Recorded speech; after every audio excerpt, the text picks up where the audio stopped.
جو شخص چوتھی تکبیر کے بعد نماز جنازہ میں شریک ہوا وہ کیا کرے؟ جو شخص چوتھی تکبیر کے بعد آیا جب تک امام نے سلام نہ پھیرا ہو وہ شامل ہو جائے اور امام کے سلام کے بعد 3 بار اللہ اکبر کہہ لے۔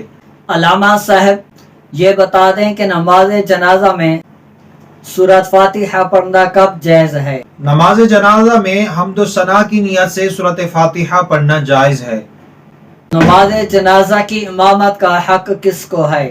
نماز جنازہ میں امامت کا حق بادشاہ اسلام کو ہے، پھر قاضی کو ہے، پھر امام جمعہ کو ہے، پھر امام محلہ کو ہے اور پھر میت کے ولی کو۔ ولی سے پہلے امام محلہ کو حق ہونا بطور استحباب ہے، اور یہ بھی اس وقت ہے جب محلے کا امام ولی سے افضل ہو، ورنہ ولی بہتر ہے۔ علامہ صاحب کن لوگوں کی نماز جنازہ پڑھنا منع ہے؟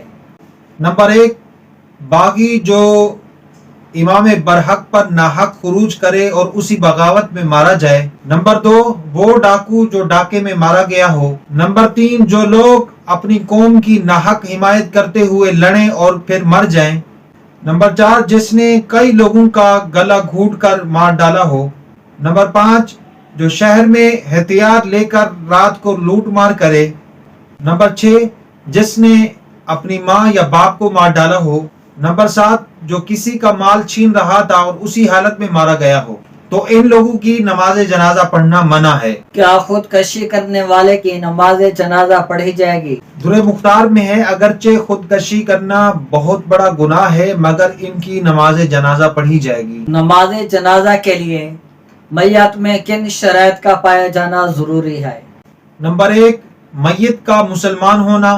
نمبر 2، میت کے کفن اور بدن کا پاک ہونا۔ نمبر 3، جنازے کا وہاں موجود ہونا، یعنی میت کے جسم کا کل حصہ یا نصف حصہ یا اکثر حصہ سر سمیت موجود ہونا۔ نمبر 4، جنازہ زمین پر رکھا ہوا ہو، اگر ہاتھ پر ہو تو قریب ہو۔ نمبر 5، جنازہ نمازی کے آگے قبلے کی طرف ہونا۔ نمبر 6، میت کے بدن کا وہ حصہ جو نماز کے اندر چھپانا فرض ہے اس کا چھپا ہوا ہونا۔ نمبر 7، میت امام کے محاذی ہو، یعنی اس کے بدن کا کوئی حصہ امام کے سامنے ہو۔